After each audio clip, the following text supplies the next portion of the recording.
Rupert Murdoch is a man regarded by many as having the golden touch. From the beginning, Rupert Murdoch has been up to his elbows in printing ink and politics. I think his real taste is for power, and I think it's both political power and, if you like, social power. I don't think I'm ruthless at all. I think that's entirely something that's painted by people like yourselves and so on, because they feel that people who run newspapers are somehow remote, somehow very interesting, and they must be sort of great ogres of some sort or other. The press rolls on, and our newest daily is printed. Rupert's always had this affinity with the news, and this is something that he learned at his father's feet. It's something that has been within him from the day that he had his first rational thought. Hello, how are you? Some people want to turn him into a complete demon with horns. I've never quite seen him as that. I think he loves newspapers. He's done a great job of sustaining and employing journalists. But there's another side to him which is ruthless and almost predatory. The dawn of television's new age. I don't know what you mean by down market and up market. That is so English, class-ridden snobbery when you talk like that. We broadcast for everybody.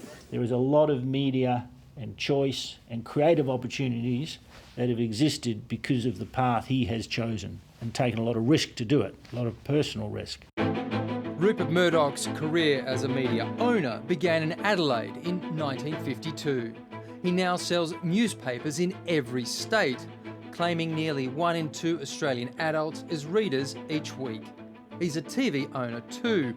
In the UK, he began with tabloid publications, eventually adding the respectable Times. He catapulted Sky TV into a massive business in Europe, following it up with Star TV in Asia.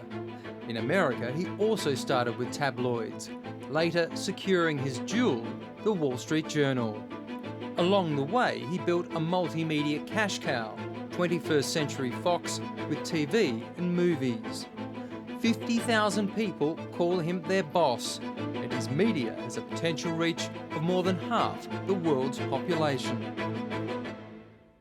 Rupert Murdoch has reportedly met every US president since Truman, as well as countless English and Australian prime ministers. Politicians still dance to his attendance, and so that's encouraged him, I think, to behave with a kind of impunity. What he's achieved is absolutely extraordinary. Mark Day began as a copy boy for Rupert Murdoch's News newspaper in 1960. I've been on the stone, the old composing room floor, with Rupert with shirts rolled up, pushing the last form away on a new title. He's tired of the claim that Murdoch tells his editors what to write. I think he's given more influence than he actually has, but it is fair to say that he insists that these editors understand their markets. And once you understand your market, you don't go and pander to left-wing causes if you're a centre-right newspaper. I was an editor of various publications over quite a long period, and in that time only once did Rupert ever tell me what to write in an editorial, and that was the day that Kerr sacked Whitlam. As I was about to go home at 4 or 5 o'clock in the afternoon, Rupert came into my office and said, "Tomorrow let's have an editorial. More in sorrow than in anger, Whitlam must go." Every politician, I don't care what country, where they are, who they are, they're all paranoid about the press. The perception of the Murdoch papers and TV stations as kingmakers has fixated Australian prime ministers. There was a determined insurgency, backed by voices, powerful voices in the media. So the power of News Limited needs to be brought radically under the microscope for the future health of our democracy. That's why I call for a royal commission into the future of Australian media ownership. Well, hang on, Kevin. If a Prime Minister has been booted out because your colleagues don't think you've done a good enough job, who do you blame? Rupert. They all do it. This paper is tied to no party, to no state. Its guide is faith in Australia and the country's future. the great monolith who orders right-wing politics from around the world. Not true. He's backed one side and the other. He's and you know why?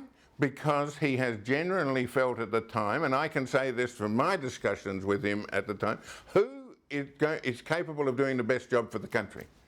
Certainly, I love to talk to the editors about things, and they don't always follow what I say, but you know. Really? If you said... But I basically choose the editors, I'll admit. Former Guardian editor-in-chief Alan Rusbridger thinks the influence happens more by osmosis. You know, this little me act, I have no impact, is not credible. You know, he desperately wants to have impact and to influence elections and influence politicians. I don't think Rupert Murdoch's unsubtle enough to say, by the way, my price for my support is the following. So I don't think that's how it works. In the United States with Fox News, there was a gap in the market. There was no news channel servicing a more conservative way of thinking. Tom Mockridge now competes against his former boss. Having worked for Rupert Murdoch in 5 different countries, he says he never sensed any political imperative.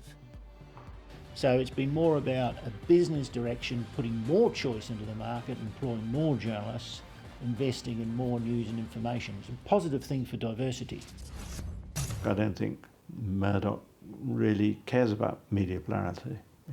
To him, it's a business. If he could have a monopoly, he'd be perfectly happy with that.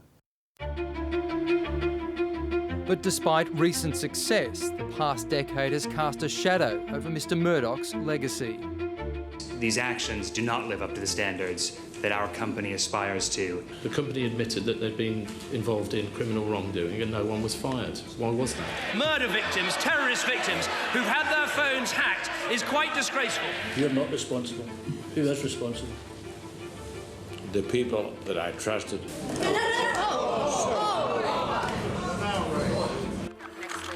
Revelations that Murdoch's British newspapers had been hacking the phones of celebrities and the royal family damaged not only his reputation, but that of his son James as well. This is the most humble day of my life. Thank you. It was a very, very difficult time, and it will forever sully his record, no matter what is said about him in years to come.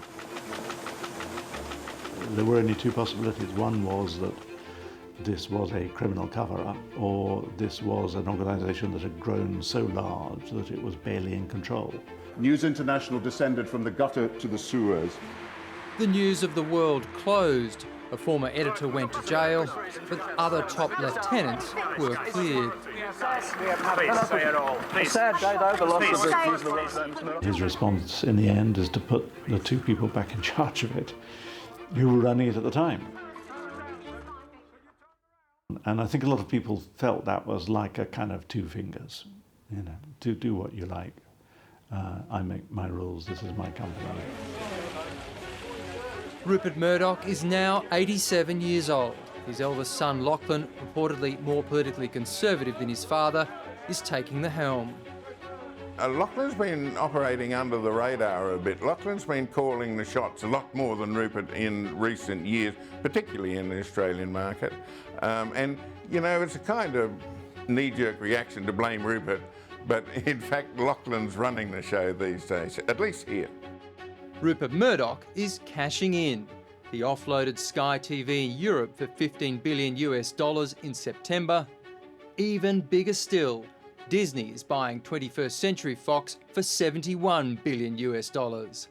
But Fox News stays in Murdoch hands. I'm not embarrassed by what they do at all. You have to understand that Fox News is the only mass media company in America, in this country, with conservative opinion, with strong conservative opinion in prime time. It's the only one, right? It's not one of a few, it's the only one. And I frankly feel in this country, we all have to be more tolerant of each other's views. Mark Day believes the Disney deal was probably Rupert's last big move. I think it's Rupert's final big decision, But that doesn't mean to say that the new Fox or News Corporation won't do other big things in the future. I think it's more likely to fall to Lachlan. Today is the News Corp AGM, and investors will hear a message from the boss claiming it's been the most successful year since the phone hacking saga. Well, what's the future for the companies? Business as usual. I don't know if it'll fall to Lachlan to close the presses. Probably will, but it's something that Rupert's unlikely to do. I would have thought News Corporation is going to be like all news companies. They're going to be flailing around for different kinds of revenue. But, you know, he starts with a very, very large company over which he has virtually total control, so he can push the money around that company wherever he wants. Well, listen, let's not think legacy, because as far as I'm aware, Rupert's out there and still going very strongly. I'd keep watching.